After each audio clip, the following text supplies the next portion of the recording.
আজকে আমরা দেখাবো মরিচ চাষ। মরিচ একটি মশলা জাতীয় ফসল।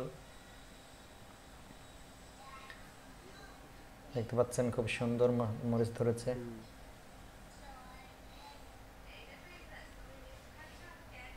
মরিচ একটি মশলা জাতীয় ফসল এবং এটি উৎপাদন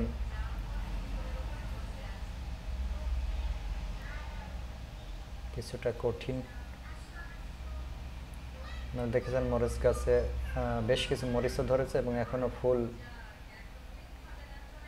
অনেক ফুল ফোটা আছে গাছে। অনেক ভালো মরিচ হয়েছে।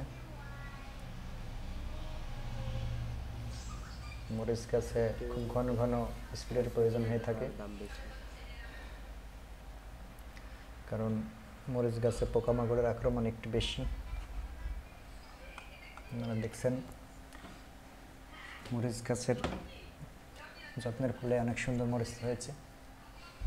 মরিচ গাছ সারিবদ্ধভাবে লাগানো হয়ে থাকে। মরিচের বেশ কিছু জাত রয়েছে, বাড়ি 1, 2, 3 ইত্যাদি।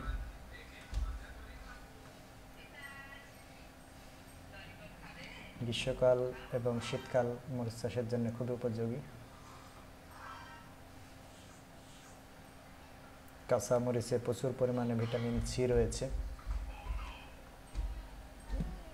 যে কারণে এবং মরিচ ঝালের অন্যতম উৎস।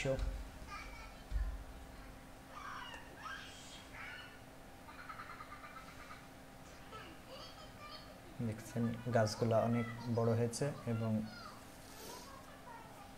কিছু গাছে এখনো ফুল ফোটা শুরু হয়েছে কেবল, আর কিছু গাছে অনেক ভালো ভালো মরিচ ধরেছে।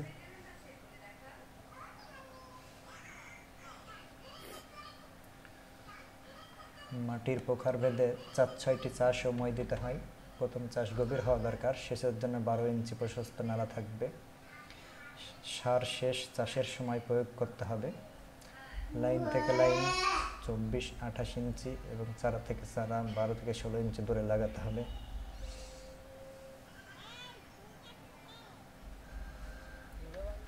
জাত ভেদে শতক প্রতি 10 থেকে 15 গ্রাম মরিচ বীজ বপনের প্রয়োজন হয়। আপনারা দেখছেন সারিবদ্ধভাবে গাছগুলো লাগানো হয়েছে,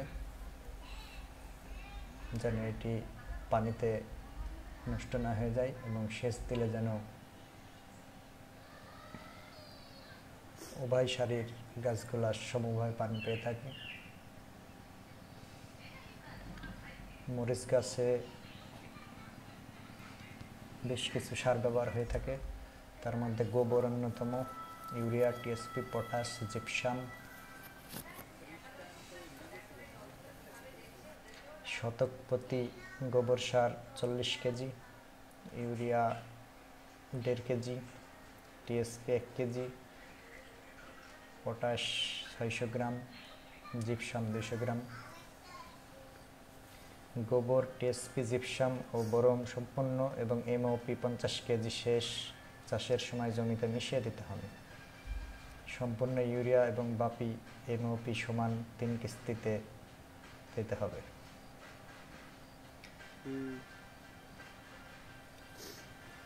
মরিচ গাছে সেচের প্রয়োজন হয়ে থাকে। জমিতে রসের অভাব হলে সেচ দিতে হবে ও পানি নিকাশের ব্যবস্থা রাখতে হবে। যে কারণে আপনারা দেখেছেন যে সারিবদ্ধভাবে গাছগুলো লাগানো হয়েছে, যেন পানি নিষ্কাশন হতে পারে। শেষের পর চটা ভেঙে দিতে হবে। শীত ও খাবার সময় জমিতে 15 দিন পর পর পরিমিত পরিমাণে সেচ দিতে হবে। ফুল আসার সময় এবং ফল বড় হওয়ার সময় জমিতে পরিমাণ মতো আর্দ্রতা রাখতে হবে।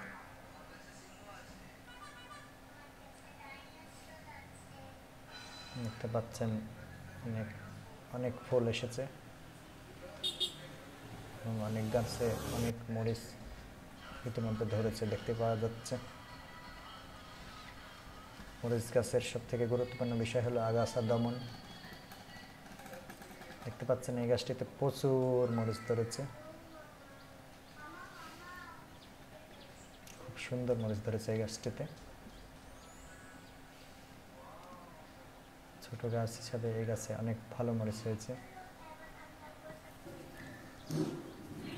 আগাছা দমনের জন্য জমি চাষ ও মই দিয়ে ভালোভাবে আগাছা পরিষ্কার, বিশুদ্ধ বীজ ব্যবহার, পরিষ্কার কৃষি যন্ত্রপাতি ব্যবহার, ফসল বোনার 25-30 দিনের মধ্যে আগাছা বাছাই করতে হবে, সেচ দেওয়ার আগে আগাছা বাছাই করতে হবে। অতিবৃষ্টির কারণে জমিতে পানি বেশি জমে গেলে নালা তৈরি করে তাড়াতাড়ি পানি সরানোর ব্যবস্থা নিতে হবে।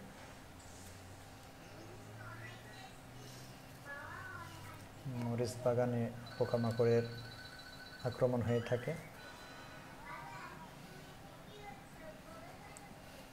মরিচ চাষকে বলা হয় পেপার প্ল্যান্ট।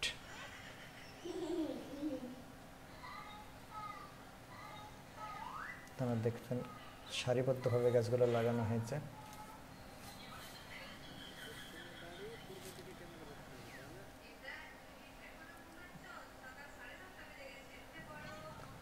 গাছের পুষ্টিগুণ অনেক ভালো আছে।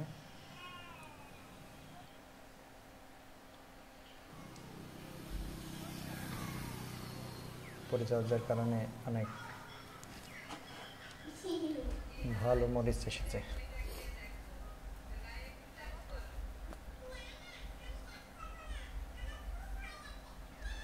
আমরা দেখানোর চেষ্টা করছি মরিচ গাছ কিভাবে ভালো মরিচ পাওয়া যায়। দেখছেন অনেক সুন্দর মরিচ হয়েছে।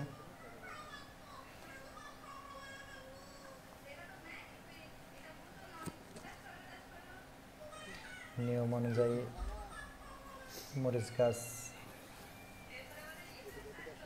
না লাগালে অবশ্যই এমন ফলন হবে না।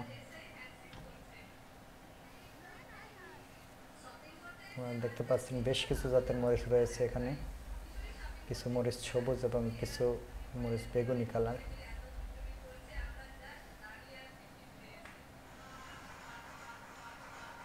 এটা একটি চিকন দেশি মরিচের জাত।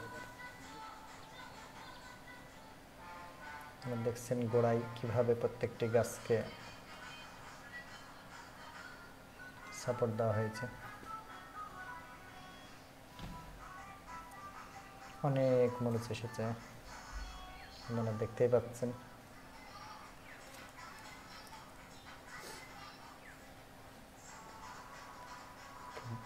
ভালো মরিচ হয়েছে। মরিচ গাছের জন্য রোদের তাপ অবশ্যই প্রয়োজন।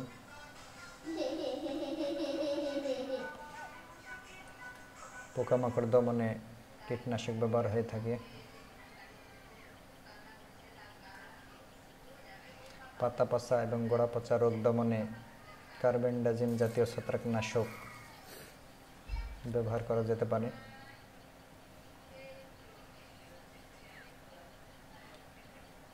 আমরা আজকে দেখালাম পেপার প্ল্যান্ট।